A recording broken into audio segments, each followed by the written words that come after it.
나눔이냐? 하나님이 짝지어주면서 사람이 나누고 다시 자기가 짝짓기 때문에 재혼이 가늠이 되는 거죠.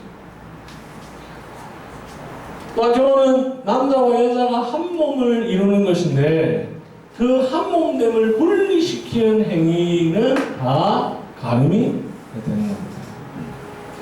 그리고 제7계명은 긍정적 계명이 긍정 명령인데 바로 배우자를 향한 의무와 사랑을 다하는 것도 제7계명을 지키는 거죠. 부부간에서 마땅히 해야 할 부부의 의무가 있잖아요, 그죠? 부부의 의무를 다하지 않는 것은 제7계명을 어기는 것이죠.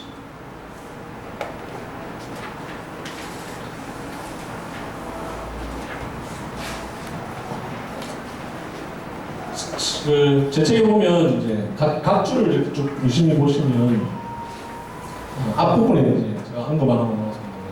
우리나라 헌법과 관련해서 쭉 설명을 해놓은 거 보셨을 텐데 그 10계명이 하나님의 영원한 도덕법이라는 성격이 있잖아요, 그죠? 그 영원한 도덕법이라는 것은 동서고금을 막론하고 누구나 다 지켜야 할 법이기 때문에 이 법들이 전 세계의 문명국가의 법에 다 영향을 미치게 되어 있습니다. 그래서 우리나라의 헌법 법률을 보면 기본적 토대는 그 거슬러 올라가 보면 물론 뭐 우리 불신자들은 당신들이 끼워 맞춰서 그렇게 생각하는 건 아니야 이렇게 생각할 수도 있지만 그 법을 내용을 보면 다 10계명에서 말하는 법에 근거한 쭉 내용. 뭐 우리나라의 여러 상법들 있잖아요, 상법. 그 다 8계명에서 쭉 나오는 거예요. 그리고 헌법은 다 6계명 이런 쭉 나옵니다. 근데 이제 여기서 이 책에서 나오고 있습니다만 7계명만큼은 오늘날 우리 시대에 반대로 가고 있는 대표적인 이게 이제 우리 그리스도인들이 특별히 경계해야 될 부분인데 몇 페이지 있죠? 네. 316조 도덕법으로서의 제7계명과 인내사회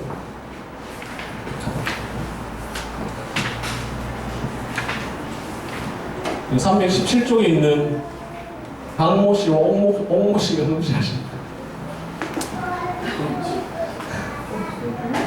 그죠? 네, 소송 나갈까봐 제가 모 씨로 봐서.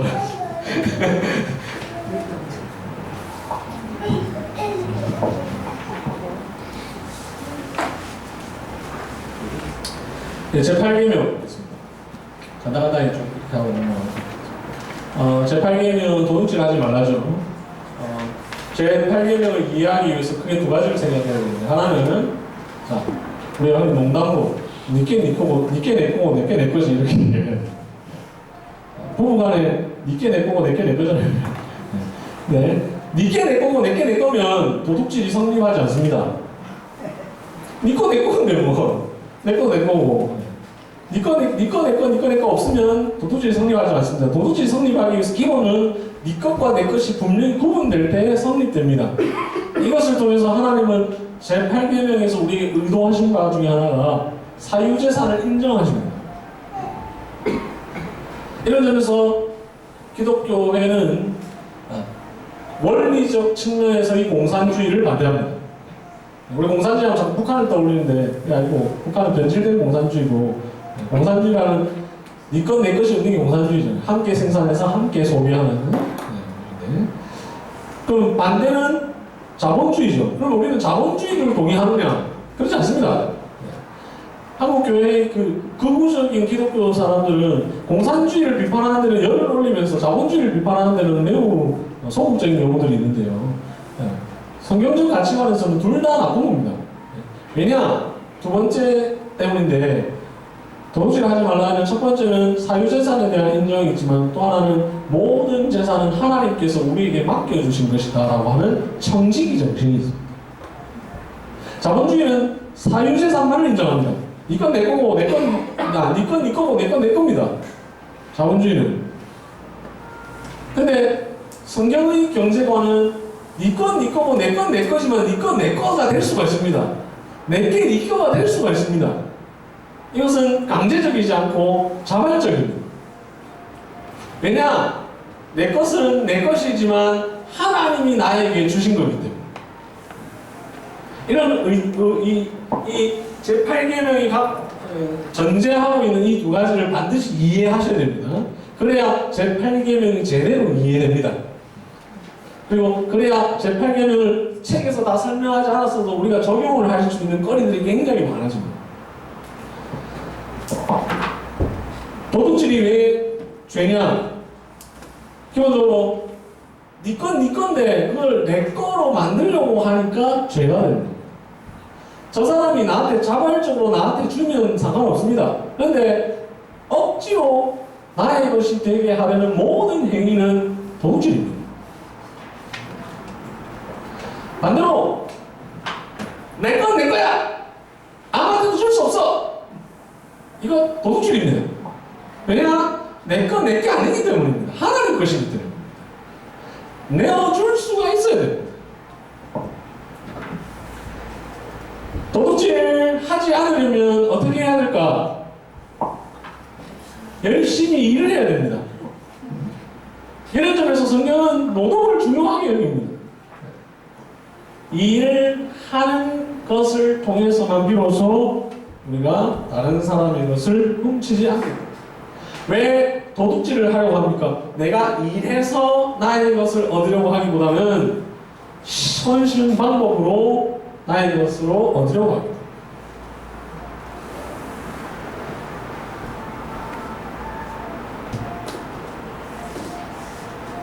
뭐 얘기하려고 했는데 까먹었다.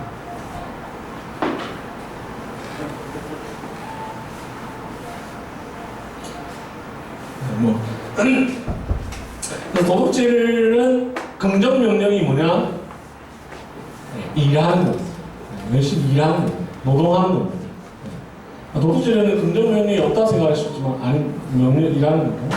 또 아까 우리가 읽은 중요한 본문이 처음 시작할 때 읽은 본문에 나와 있는 것처럼 에베소서 4장 28절에 도둑질하는 자는 도둑질을 그만두고 다른 사람을 돕기 위하여서 선한 일을 하라 이렇게 얘기했잖아요.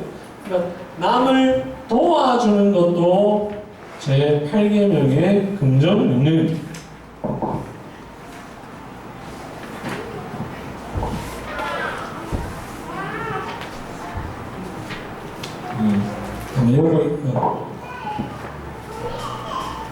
여기 이제 341쪽에 쭉 나와 있습니다.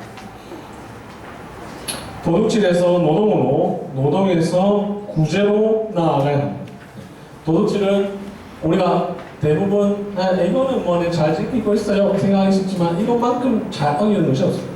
도둑질은 눈에 보이는 것만 아니라 눈에 보이지 않는 어떤 재산들까지도 다 포함합니다. 그래서 우리가 흔히 쉽게 범하는 여러 가지 뭐 불법 복제라든지 다운로드라든지 이런 것까지 다 포함을 합니다.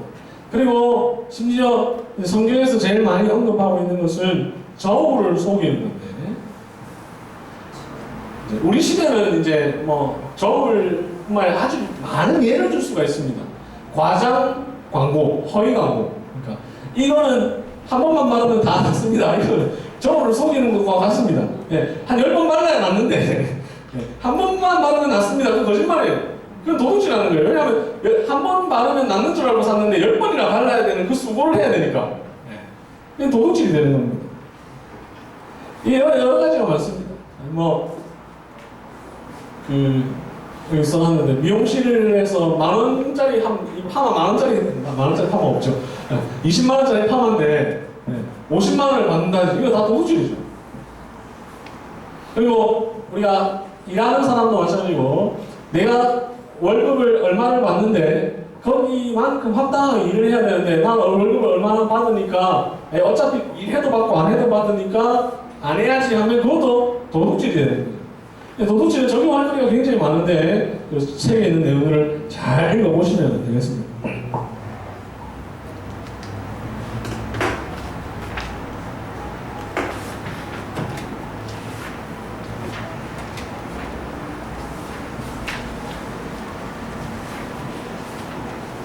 그 336쪽부터 337쪽, 38쪽까지 쭉 보시면 제가 아주 구체적인 내용까지 다 써놨습니다.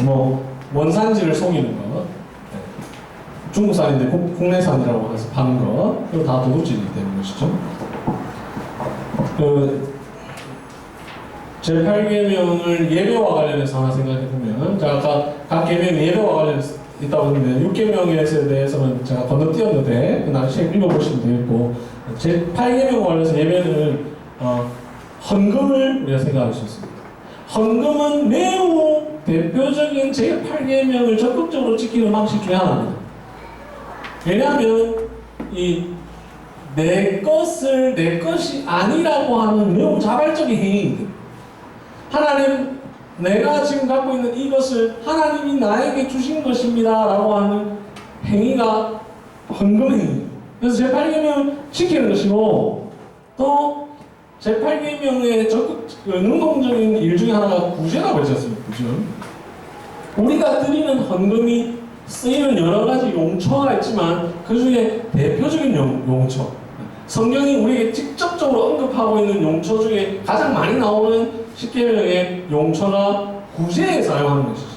이런 점에서 내 것을 자발적으로, 자, 헌금의 여러 가지 이게 많은 것들이 다 이제 연결되어 있는데, 예교회, 우리 교회 그 내용들을 많이 뺏겼다 하니까, 헌금의 자발성의 원리, 헌금의 자발성의 원리라는 것은 이 바로 제8계명과 관련해서도 연관되거든요. 내 것을 자발적으로 내어놓는 겁니다. 헌금은 매우 중요한 특징인데, 저는 이제 헌금을 여러 가지 성격으로 이렇게 해석을 하는데, 하나는 회비의 성격이 있다고 생각하거든요. 회비. 자, 오늘 여기 이제 이 강의를 들으시기 위해서 회비를 내셨잖아요. 그 회비는 이제 10,000원씩 다 똑같이 내시죠, 그죠? 그 회비를 낸 이유는 오늘 하루를 우리 유지하기 위해서 낸 겁니다, 그죠? 딴 데 쓰기 하는 게 아니라 밥 먹고 남는 간식 사고 이런 거 하고 쓴 건데, 회비는 다 똑같이 내죠. 근데 헌금도요, 회비의 성격이 있습니다. 왜냐? 교회 공동체가 유지되려면 돈이 필요하거든요. 그죠? 그래서 그 회에 소속된 모든 사람들이 회비를 내는 거예요. 그런데 매우 특이한 성격이 있습니다. 자, 오늘 회비는 다 10,000원입니다. 집에 수십억을 갖고 계신 분이나 돈이 하나도 없으신 분 다 10,000원이에요. 헌금은 많이 버는 사람은 많이, 적게 버는 사람은 적게. 그리고 자발적으로 내요. 이게 헌금이 갖고 있는 회비로서의 독특한 성격입니다. 이렇게 자발적으로 내어놓음으로써 그 자발적으로 내어진 돈이 구제에 사용되어지는, 이것은 매우 제8계명을 잘 실천하는 행위로서의 일이 되는 겁니다. 그래서 예배는 제8계명을 지키는 현장이 됩니다. 모든 것이 주께로부터 왔으니 내가 주께서 받은 것을 다시 돌려드리는 것일 뿐입니다. 역대상 29장 몇 절에 나오는 말씀. 그 말씀 우리가 헌금 찬송으로 많이 사용하잖아요. 그죠? 그게 헌금의 의도를 잘 담고 있는 거죠.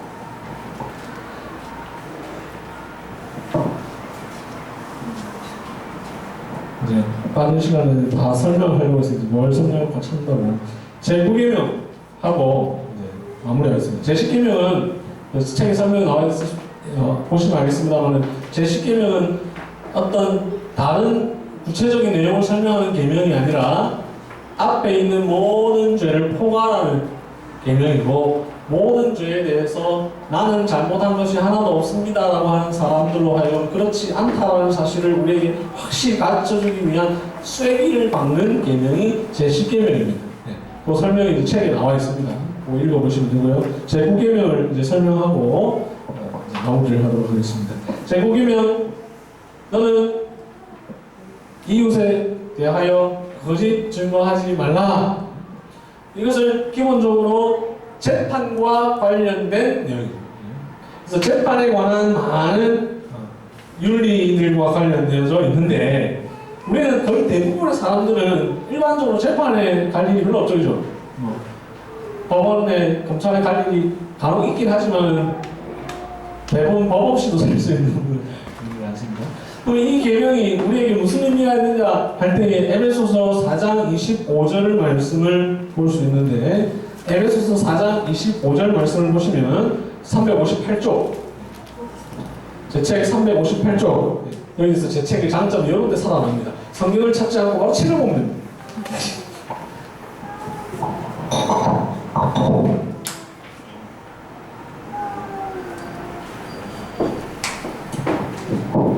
그런즉 거짓을 버리고 각각 그 이웃과 더불어 참된 것을 말하라 할 때, 거짓을 버리고 참된 것을 말하는 것, 거짓을 버리는 것이 제9계명의 부정명령이고 참된 것을 말하는 것이 제9계명의 긍정명령입니다. 제가 이 책을 한참 쓰고 있는 중에 제 친구한테 카톡이 와가지고, 목사인 친구에게 카톡이 와가지고, 제가 제9계명 거짓말은 제9계명 아니지? 이랬어요. 조금 이따가 나올 내 책을 봐라 이렇게 얘기했는데, 제9계명은 거짓말하지 말랍니다. 기본적으로는 내 이웃에 대하여 거짓 증거하지 말라 하지만 우리가 하는 모든 거짓말에 관한 계명입니다. 그것이 에베소서 4장 25절에 설명되어 있고, 왜 이 말씀이 제9계명과 관련된 내용인가 한지는 그 책에 보면 그 논리적인 서술을 쭉 해놨으니까 나중에 읽어보시면 되는데요. 그래서 우리는 거짓말을 하지 않는 것과 참된 것을 말하는 것, 이것이 제9계명을 지키는 것인데, 그러면 하나님이 왜 제9계명을 주셨는가, 이 의도를 또 우리가 생각해 볼 필요가 있는데, 기본적으로는 하나님은 참된 분이시기 때문입니다. 그리고 모든 거짓은 마귀에게 속한 일이기 때문입니다. 이것이 362쪽에 쭉 설명되어 있습니다. 더 중요한 건 363쪽 이하에 쭉 나오는 건데, 특히 구약 이스라엘 백성들에게 제9계명을 주셨을 당시에 이스라엘의 독특성을 염두에 두신 계명입니다.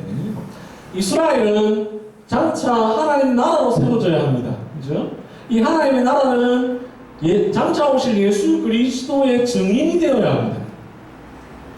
그런데 우리가 흔히 이제 예를 듣기 위해서 설명을 드리면, 양치기 소년 있잖아요. 양치기 소년. 늘 거짓말을 하다가 참된 것을 말하면 아무도 믿지 않지 않습니까? 우리 신자의 삶도 마찬가지거든요. 평소에 우리 이런 비슷한 예를 많이 들지 않습니까?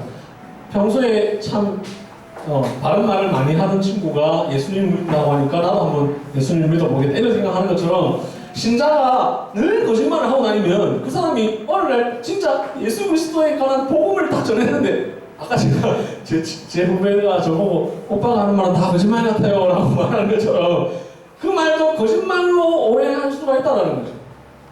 그렇기 때문에 이스라엘 공동체는 항상 참된 것을 말함으로 말미암아 장차 너희들이 이 모든 일에 관하여 증인이 될 것이기 때문에 주신 계명이다.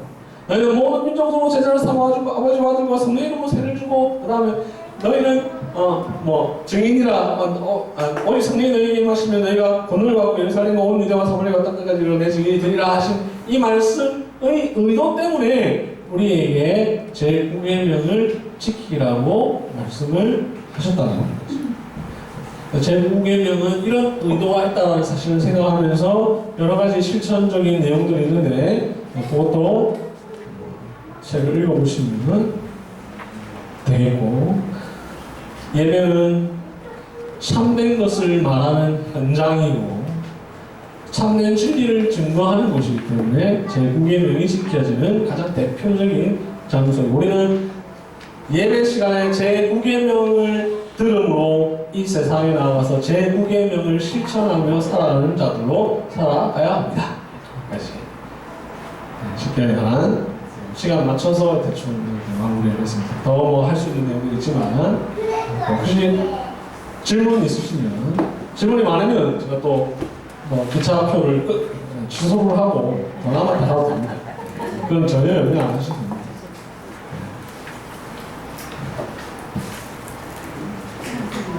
여기 가깝기 때문에, 그죠? 여기 가깝잖아요. 가깝기 때문에 아직 더 질문하실 게 있으시면 질문하시고, 제가 이 직전에 안산에 있는 어느 교회에서 10개명으로서 1시간짜리 강의했는데, 제가 긴장해서 질문을 받는다는 사실을 전혀 생각을 해보지 않고 그냥 인사하고 내려갔는데, 나중에 질문이 없어서 아쉬웠다 이렇게 하시는 분이 있습니다. 그거는 이제 강의가 짧아서 그랬을 수 있습니다. 한 시간 만에 이 많은 내용들을 다 전달할 수 없어서 좀 짧게 했는데.